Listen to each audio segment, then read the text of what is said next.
I think there's a little bit of a misconception about what AI can replace and what it can't. Why put the money into training people when you can hire someone from a company's point of view?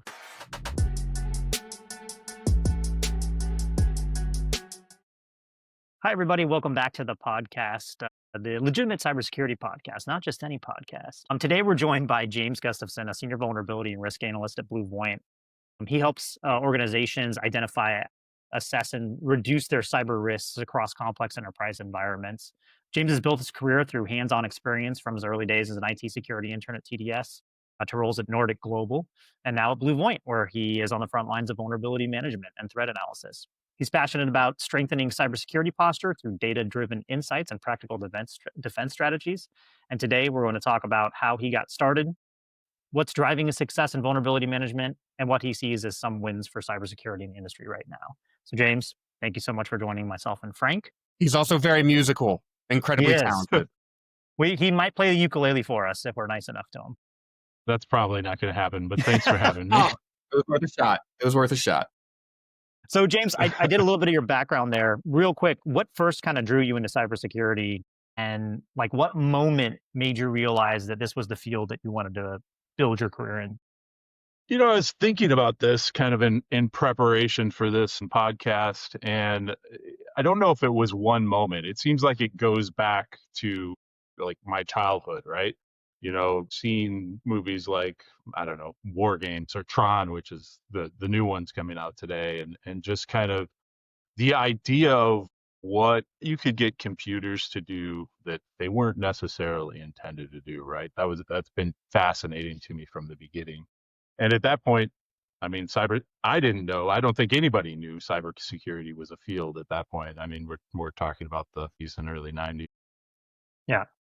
Well, they didn't call it cybersecurity. They didn't call it cybersecurity anyway. I agree. I like your pick of movies too.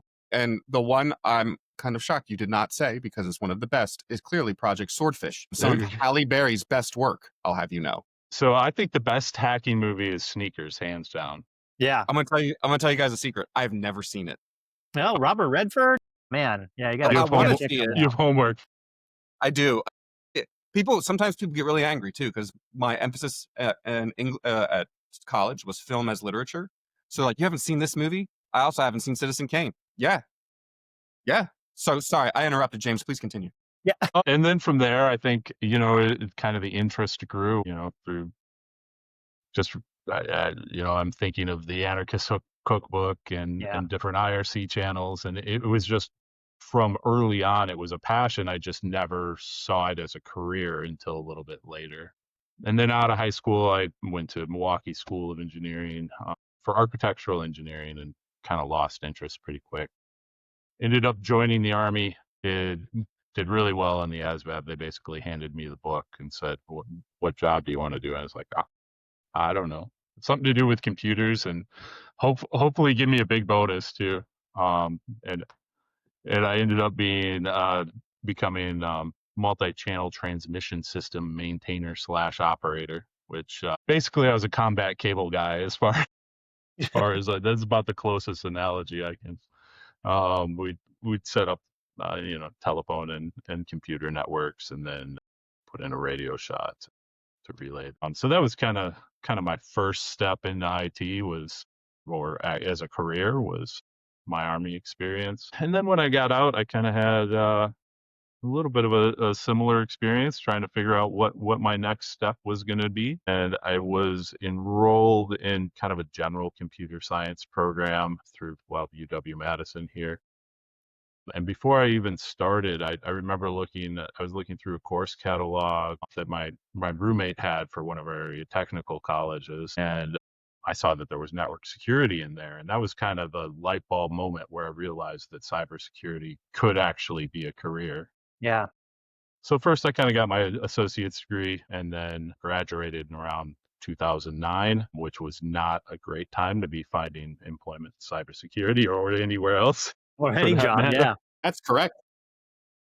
So I ended up going into property management for a little while. There was kind of a IT aspect. It was a smaller company. I managed their computers and their small network and what technologies they were using.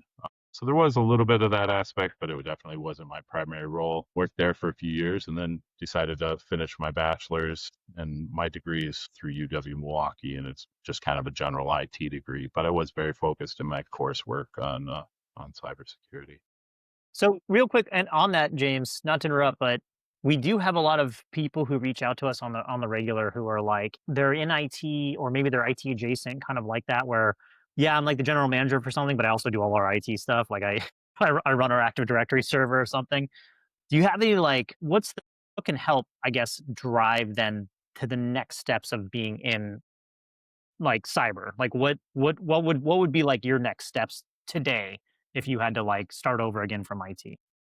That's a pretty good question. I think one of the key elements is just having that interest and passion and the ability to kind of, you know, basically obsess over Yeah. over getting into the career and learning the technologies you're Passion. trying to. Yeah, definitely passion. I think certifications are huge. I mean, that they're good on it kind of getting you spun up on technologies and getting you up to pace. I think having a degree helps, but there's so many people in cyber that don't have a cyber specific degree who pivoted from something else. This is one thing that I'm kind of worried about in the industry too, though, is what the path is into cyber going forward. Yeah. It seems so many companies that I work with aren't really hiring junior analysts as like they have in the past. To what do you attribute that, James? I think there's a little bit of a misconception about what AI can replace and what it can't. I think that's an element of it. I also think, it's a budgetary constraint, like it, and why put the money into training people when you can hire someone from a company's point of view? But I think that's kind of a problem for the industry as a whole. I don't know. That's my 2 cents on it anyway. Yeah. No, we talk about especially the AI thing. Like we always like I feel like we're almost like an AI podcast at this point, just because of like where the Well, it industry is is our at. producer, so don't say too many terrible things, or else That's true. it'll jack up our YouTube video again and make our eyes do funny stuff. That's right. Our eyes will go in two different directions again. Sorry to anyone who was watching us last week instead of listening. There was a new button on our tool that I had not noticed until it was brought to our attention that it was on, and our eyeballs were going in multiple directions. I promise. Yes. As of today, my eyeballs mostly face the right direction. But again, like it's like the perfect timing for Halloween, right? Because we just look like Oh, that was Pennywise. it. It was planned, and we're being ghosts. So there But you go. back to it, like I do feel like we're constantly having to tackle the AI like questions while also having to like crush the dreams of some people who believe that AI is going to replace all of these things, right? It's like I'm so we've customers and other folks who reach out for, hey, what do we do about this AI thing and all the attacks that are coming from it? It's like, what what attacks are you talking about? And they're like, well, I don't know, it's in the news, and it's like, okay, well, first of all, yes, bad guys can use AI to help them, propagate attacks or to help them think around corners and stuff. But it's not like the AI is becoming sentient and trying to hack into your network. Like there's that, and then there's the, oh, well, can't AI just do this analysis for me? And it's like kind of, but not really, right? And I think from what I'm seeing, and James, you might be seeing this too. It seems like we have kind of an enlightenment happening now in the industry, where it's at the very beginning stages of it, where it's like, this isn't what we thought it was. This isn't as good as a lot of people think it is, and we have to make sure that we're kind of controlling our marketing people and controlling, how we're selling this. I don't know if you're seeing the same thing or what you're seeing. No, I 100% agree. I think, it's an amazing tool, but we need to understand the limitations and understand the kind of changing attack surface too. Like we're putting our data in new places and interacting it with in new ways. You're right. What is this new risk?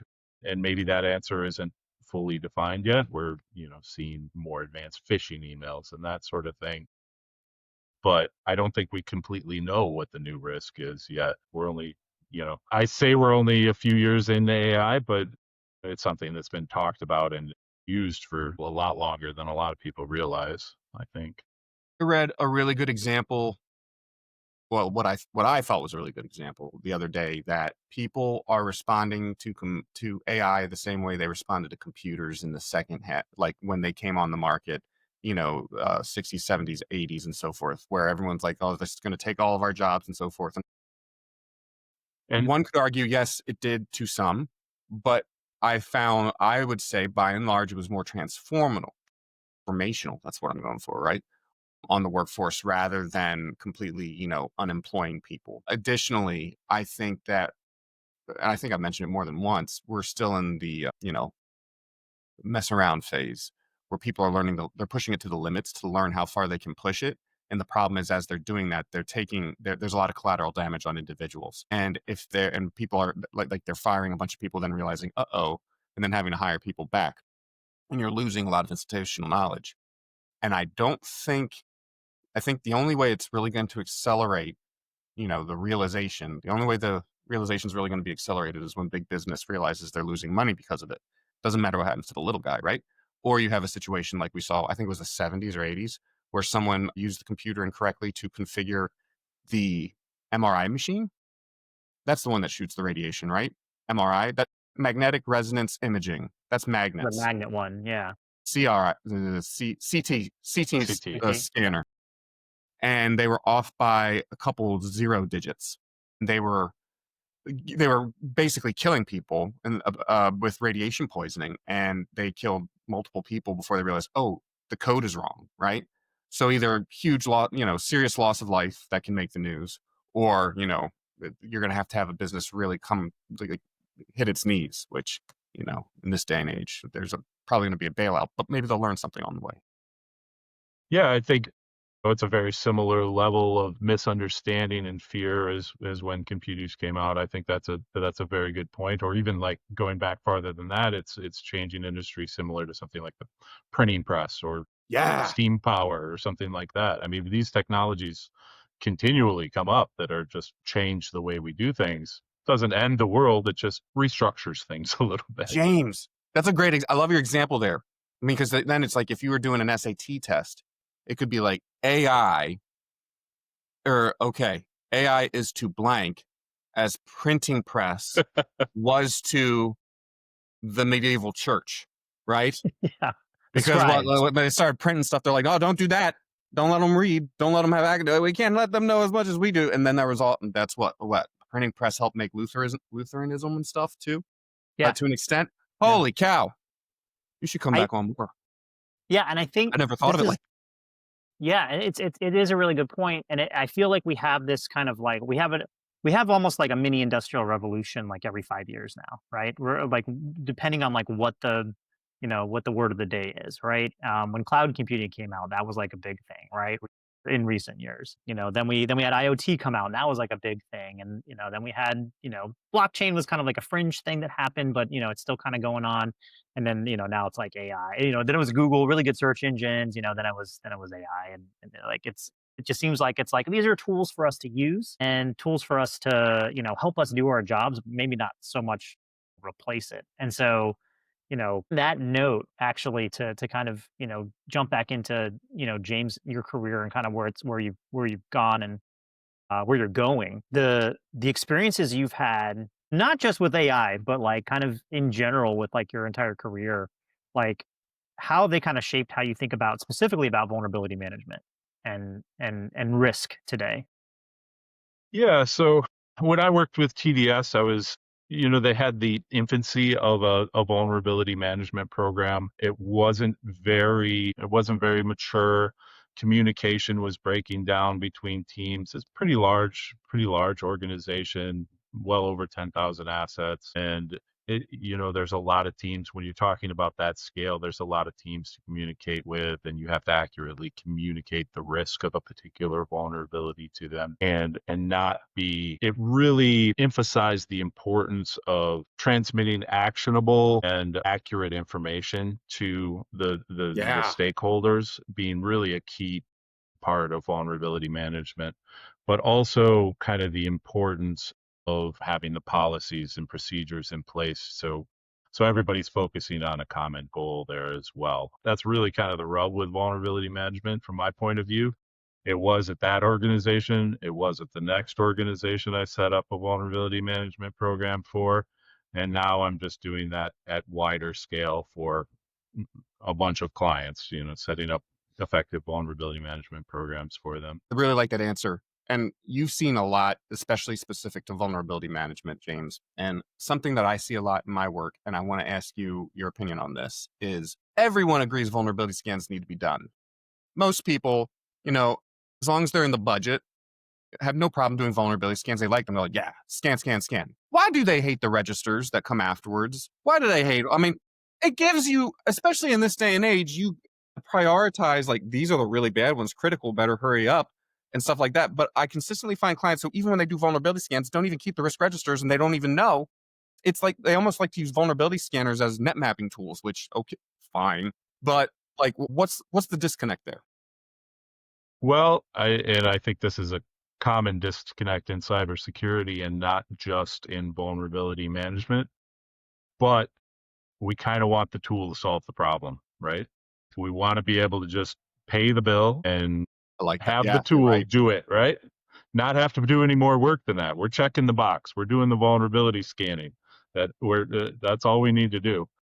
But is that really decreasing our attack surface? Are we really, adding security to our organization with that type of vulnerability management program? And to me, the answer is no. You need to be really doing some more in-depth prioritization and have a good process for just crushing those vulnerabilities. Would you say that also then connects back to your earlier point that the only way that's really going to happen, because I like that a lot. You can't just press the button and go. People want that.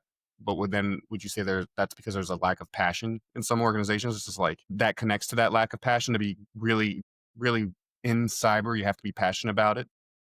I think that's an element. And maybe it's more true for some organizations than others. The other thing is, I think it ties into my other previous point about there not being a really great funnel into cybersecurity and us being an understaffed industry.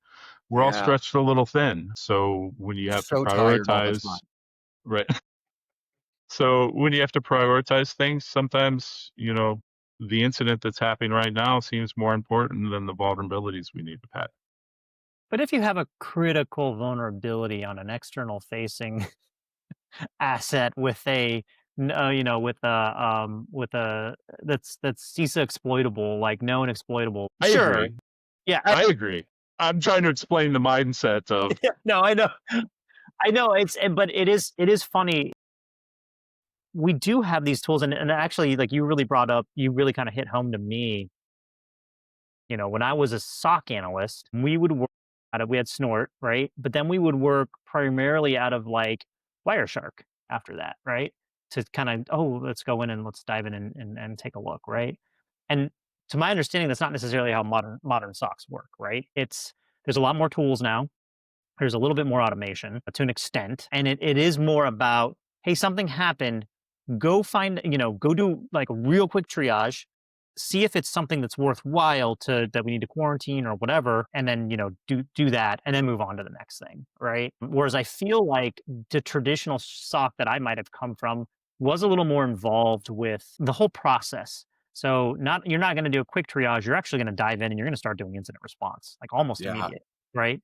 Like, and come to think of it, actually, I think the team that I was on, even though it was a SOC, was CERT, Computer Incident Response Team.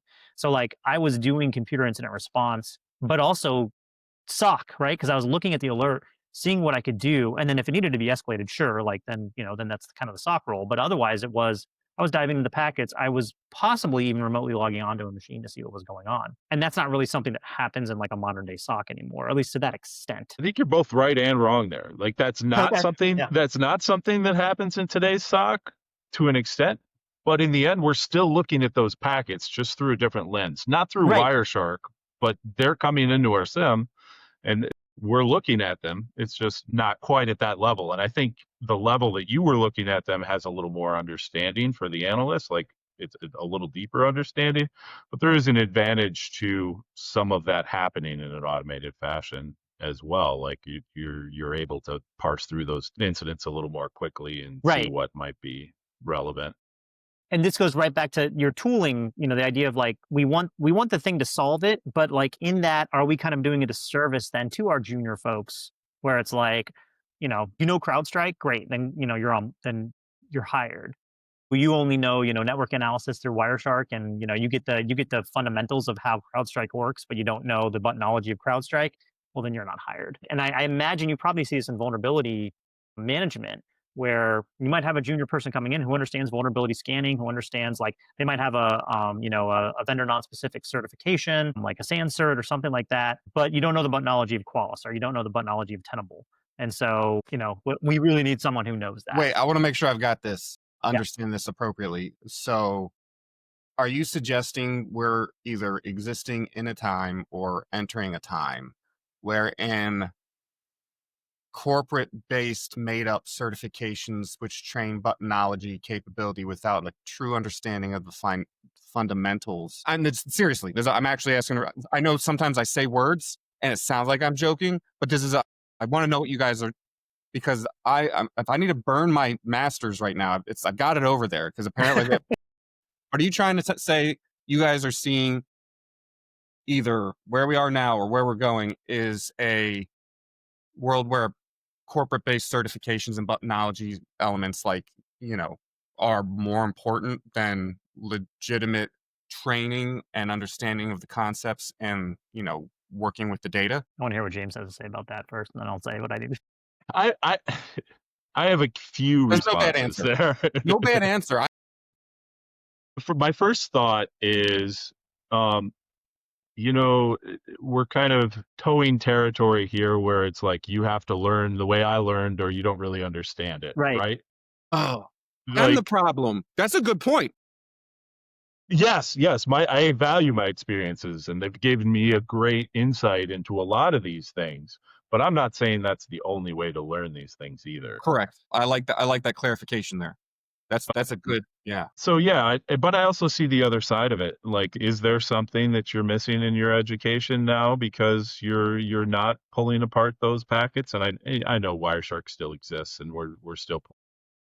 I assigned it to my grad students just last week. Yeah.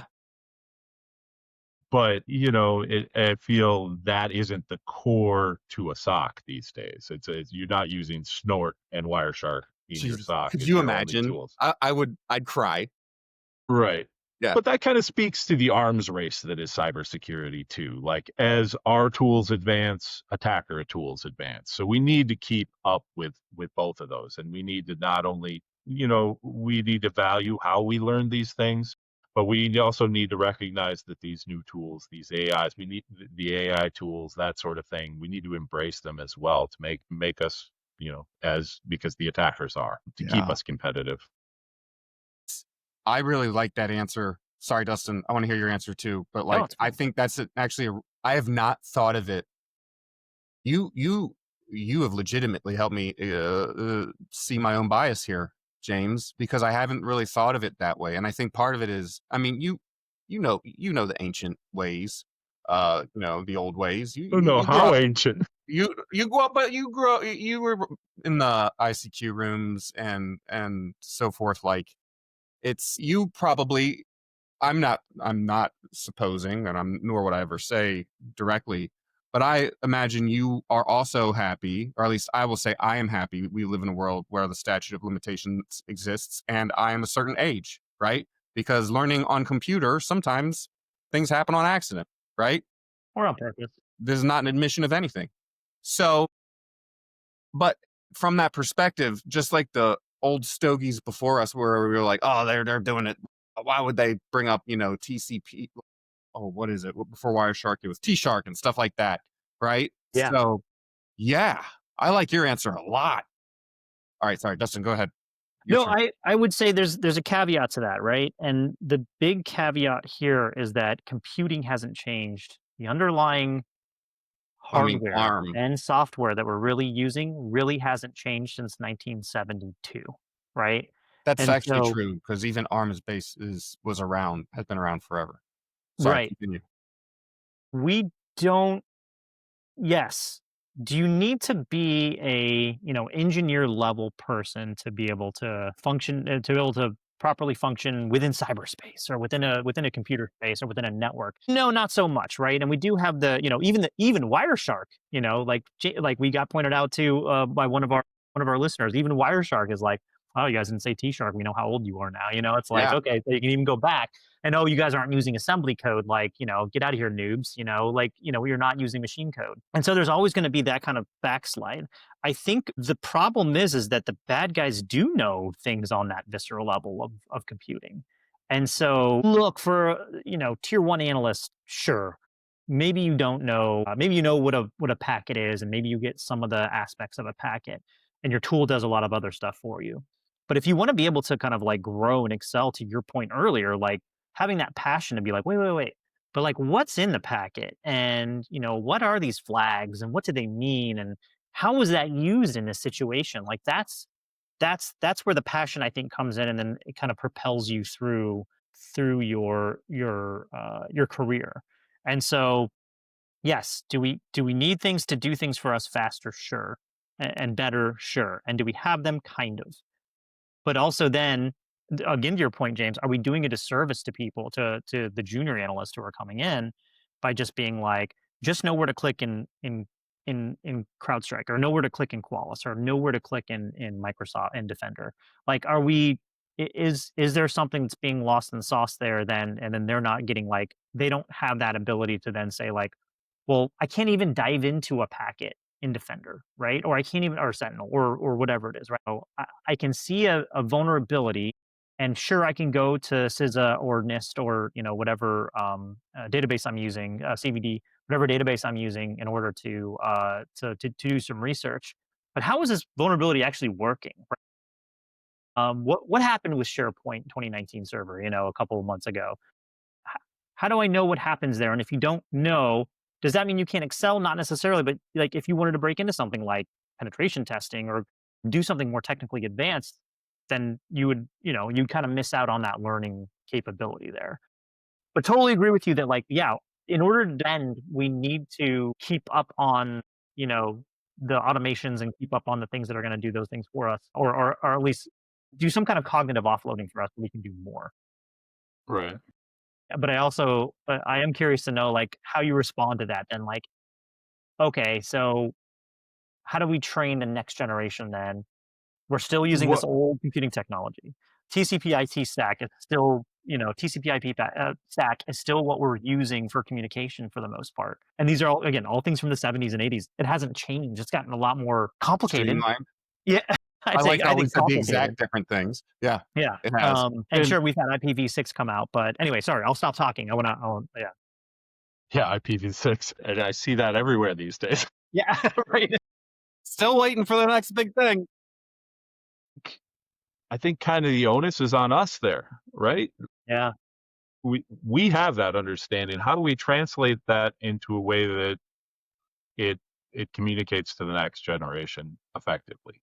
To me, that's kind of the rub there. Is they're not going to be able to have that experience, those coming up in cybersecurity today, or at least not in the way we did. So how can we recreate that experience as best as possible for them? How can we describe what we went through, so in a way that is going to help grow their careers and their understanding? Yeah, I like that. I have another question for you, James, because you've made me think. Yeah, look at It's a hard thing to do. it is. But when it happens, one of the things we've touched on a few times here is the passion of the element.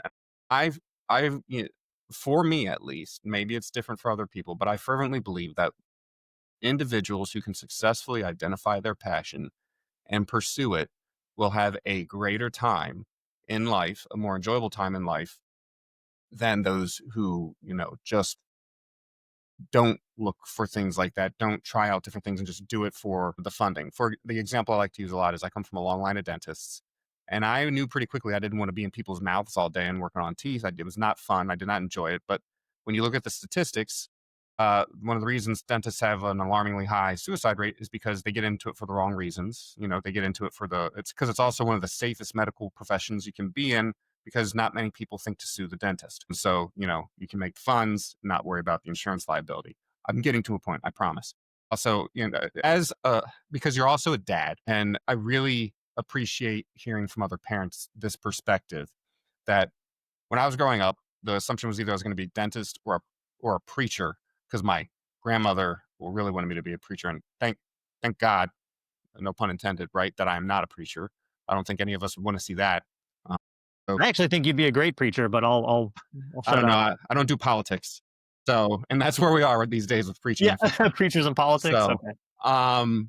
anyway, when you are parenting, how do you, how have you found how have your children found their passions, and is there anything you do as a father to try to like help nurture that? Like, do you have any advice for people? And I know this is not a cyber question, sorry.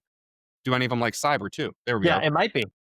So, but like, what's the process you found works in helping people, especially, people, but even kids, find those passions and experience those things to, find those touchstones? So my oldest is 12, so I don't know that my kids have quite found their passions yet. I help them along that journey as much as I can. I think it's important to introduce them to new things and encourage them where they're finding their strengths and to your point, yes, one of my daughter's favorite podcast is Darknet Diaries. She loves listening to Darknet Diaries in the car, and she's only 9 years old. My other two don't really have much to do with it. She's very proud that I work in cybersecurity. She's telling all her friends about it, that sort of thing. But, I think one of the things that I tell my kids is the secret to life is really excellence. I don't care what it is, be excellent at something.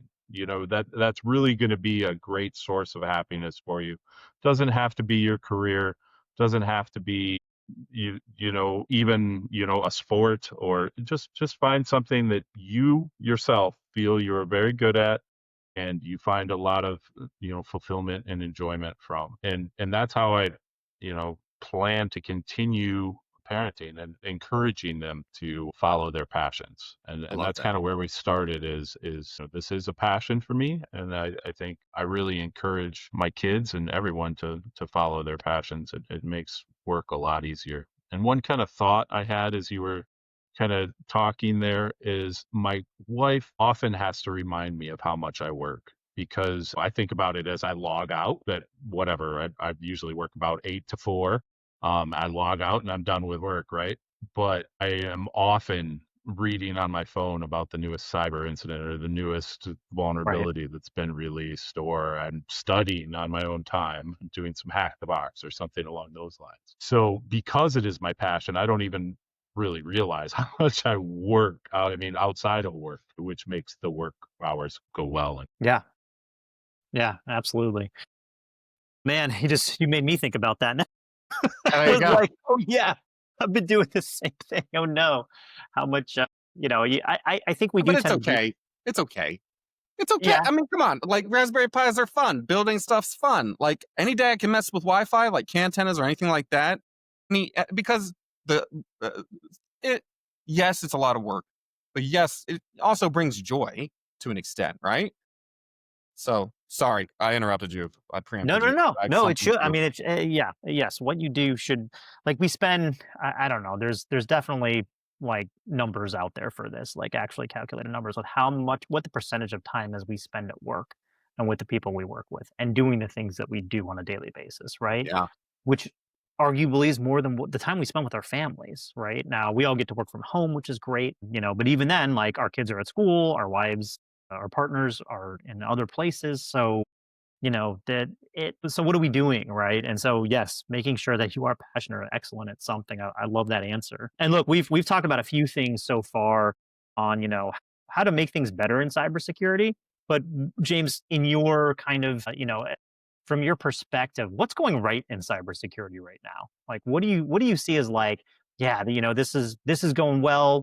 We're on the right trajectory here. Is there anything specifically that stands out to you there? I think one thing that has been very encouraging for me recently is seeing that we're starting to realize the limitations of AI. Yeah. Like we a couple of years, maybe even a year ago, it was like everybody thought AI was going to solve all our problems, and it's an amazing tool.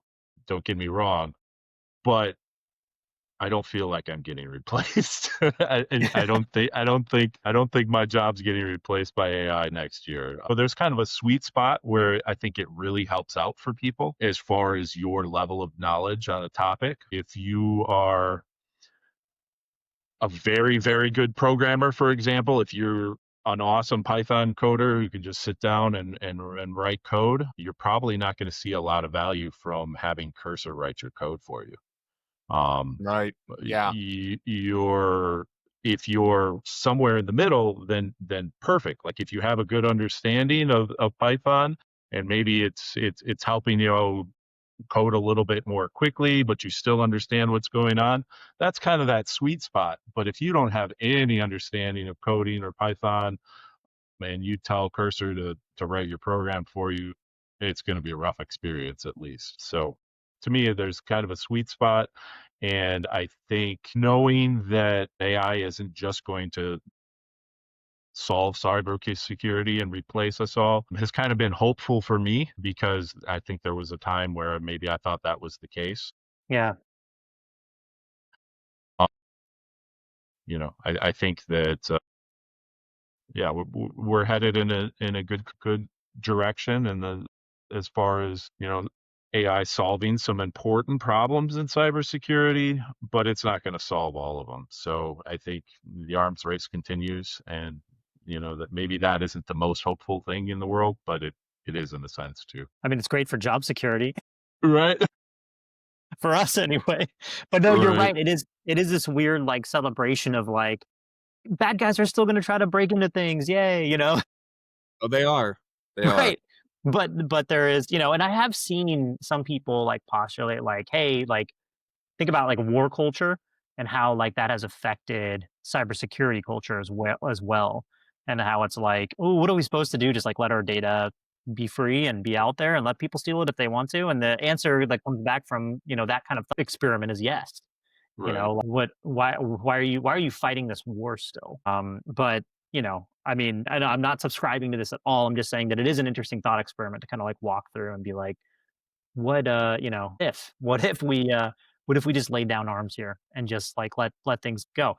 Obviously chaos at this point, but could we ever get to a place like that? And, I'm not saying like utopian, but that's an interesting thought experiment that I've gone through a couple times where it's like, yeah, I mean, obviously not today.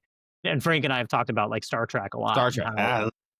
Yeah, how like they're kind of in a utopian society, somewhat, right? I mean, even they have their own like issues with society, but like we're so far away from that, 20, 26, 26, 22 or whatever. Like, we're 600 years away from it. But anyway, yeah, it's a good thought process. I just went off on a tangent there, but It was a great tangent. All right. Well, thank you so much for coming on, James. This has been a pleasure. We'd love to have you come back. The discussion was great. I think really your responses have really helped Dustin and I think about things in a completely different way. I'm still going to sit here singing about the bias on Wireshark there for the rest of the weekend. Just the old man wanting people to look at packets. At people about Wireshark.